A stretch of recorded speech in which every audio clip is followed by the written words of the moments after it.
Welcome back. Today we are reading in A Course in Miracles, Chapter 1, Section 7, titled Distortions of Miracle Impulses.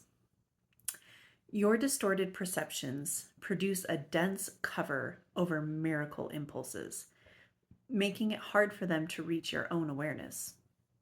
So we've talked in previous sections quite a bit about how if you don't perceive correctly, you don't behave correctly. So this is saying your distorted perceptions, not being able to perceive correctly, produces a dense cover over miracle impulses. We all have the impulse to express love. Miracle is just an expression of love. So we all have these impulses to express love. But when our perception is distorted, which means we can't behave correctly, it also puts this cover, this dense cover over these impulses to express love. Probably because we don't feel safe expressing love, or we think it's too vulnerable, or things like that. The confusion of miracle impulses with physical impulses is a major perceptual distortion. Physical impulses are misdirected miracle impulses. All real pleasure comes from doing God's will. This is because not doing it is a denial of self. So when we go against God's will and we don't get pleasure in doing that, it's not because God has lined out exactly what we need to do, and if you don't do what he says, he's going to punish you and make sure you're miserable. It's because we are an extension of God. We are like him. And so when we do what he wouldn't do, we're also doing what we wouldn't do. It's going to go more into this in later chapters or sections. So just trust me that we're going to go into this more deeply later. But it talks later about how God's will is our will. They're not separated. Just like technically we're not separated from God. So the reason why not doing his will is there's no pleasure in that. It's not because he's punishing us. It's because we're essentially punishing ourselves. It goes so against our nature to not do God's will. Interesting, right? Denial of self. So the reason why we don't get pleasure from not doing God's will is because it is a denial of self. Denial of self results in illusions, while correction of the error brings release from it. Do not deceive yourself into believing that you can relate in peace to God or to your brothers with anything external. So if there's any physical thing that you think is going to bring you pleasure, it can't, because you're not a physical being, technically. The only true pleasure and joy will come from doing God's will, because it is also your will. Paragraph 2. Child of God, you were created to create the good, the beautiful, and the holy. Do not forget this. I'm going to read that again. Child of God, you are created to create the good, the beautiful, and the holy. Do not forget this. The love of God for a little while must still be expressed through one body to another, because vision is still so dim. You can use your body best to help you enlarge your perception so you can achieve real vision, of which the physical eye is incapable. Learning to do this is the body's only true usefulness. So you can use your body. So for a little while, we're still connecting with each other through our bodies, because our vision is still so dim that we can't communicate spirit to spirit yet. So while that's the case, you can use your body best to help you enlarge your perception. Try and correct and enlarge your perception. Your body can help you enlarge your perception so you can achieve real vision. Learning to do this is the body's only true usefulness. Interesting, huh? Paragraph 3. Fantasy is a distorted form of vision. Fantasies of any kind are distortions because they always involve twisting perception into unreality. Actions that stem from distortions are literally the reactions of those who know not what they do. Does that like ring anyone's bell? If you know the Bible, those who know not what they do. That's what Christ said, right? On the cross, one of the things he said, Father, forgive them, for they know not what they do. This is saying actions that stem from distortions are literally the reactions of those who know not what they do. So when we're acting from a place of distortion or misperception, not perceiving correctly, we don't know what we're doing. Because we can't perceive correctly, we can't behave correctly. We don't really actually know what we're doing. Fantasy is an attempt to control reality according to false needs. And remember, none of us have needs. We all were given everything when we were created, just as everyone was.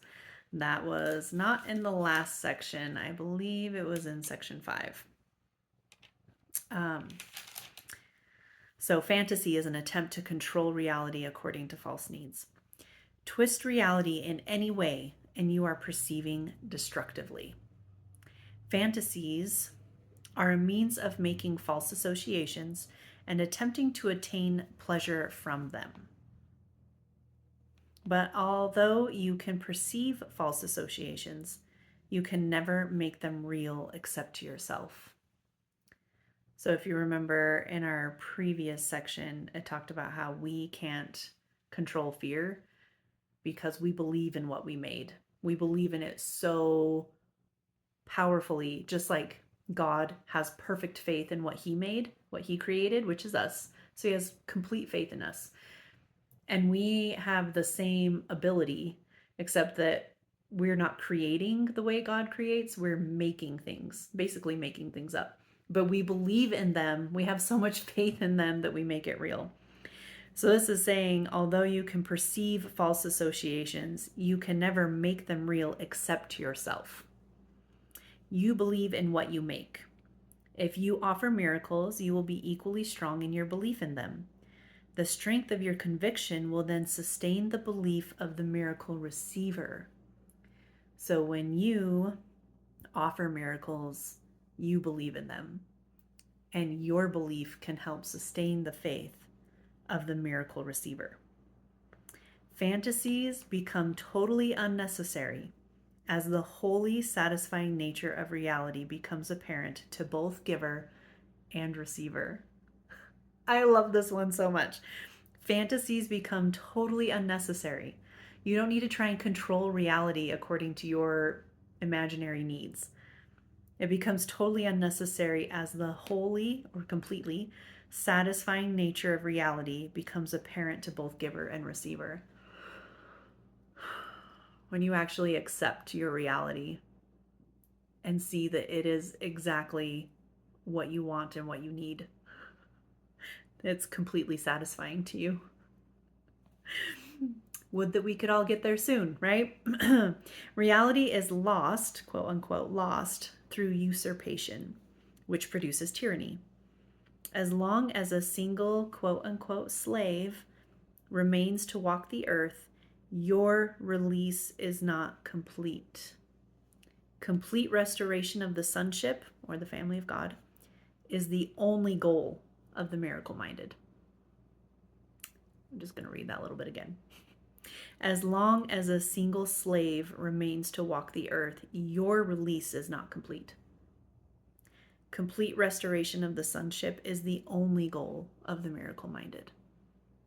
So this idea that you sometimes hear of like, oh, I'm taking care of myself and I will make it back to God. And if these people choose not to, well, or to hell with them, right? Like, we're more than happy to like wish people on their way to hell.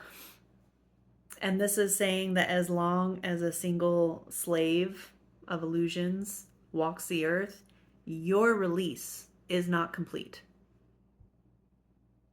And if you are truly miracle-minded, complete restoration of the sonship is the only goal. I love that so much. I love it so much. Okay.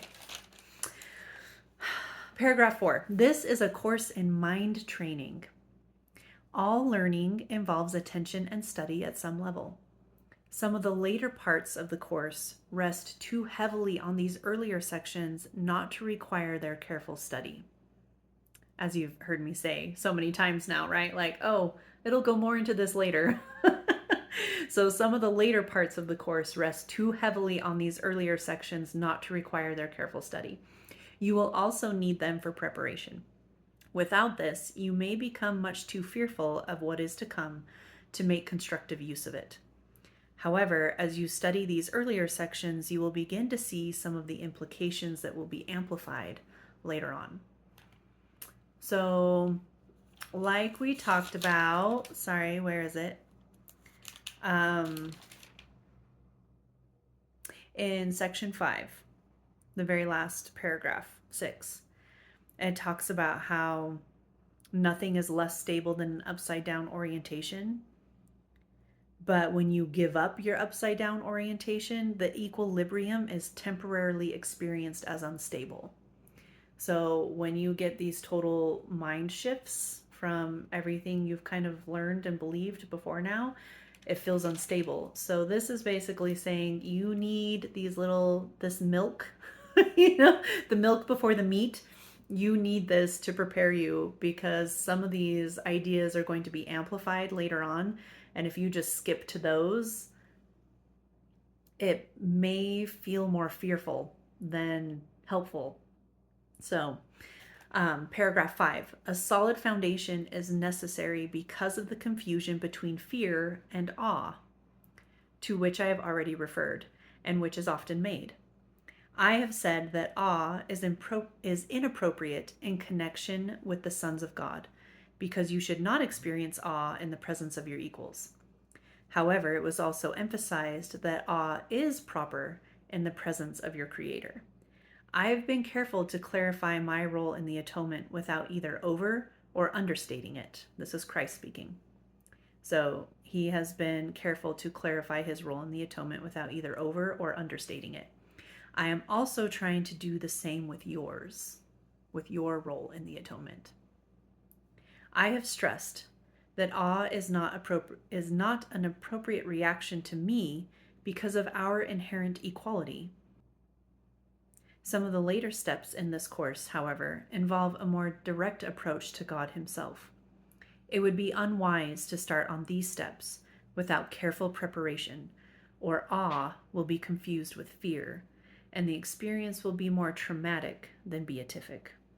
Healing is of God in the end. The means are being carefully explained to you. Revelation may occasionally reveal the end to you, but to reach it, the means are needed. And that is the end of not only chapter 1, section 7, but also the end of chapter 1. So you made it through the first chapter of A Course in Miracles. 1 down, 30 to go. So I'm excited to see you next time for the beginning of chapter 2, which is titled The Separation and the Atonement. See you there.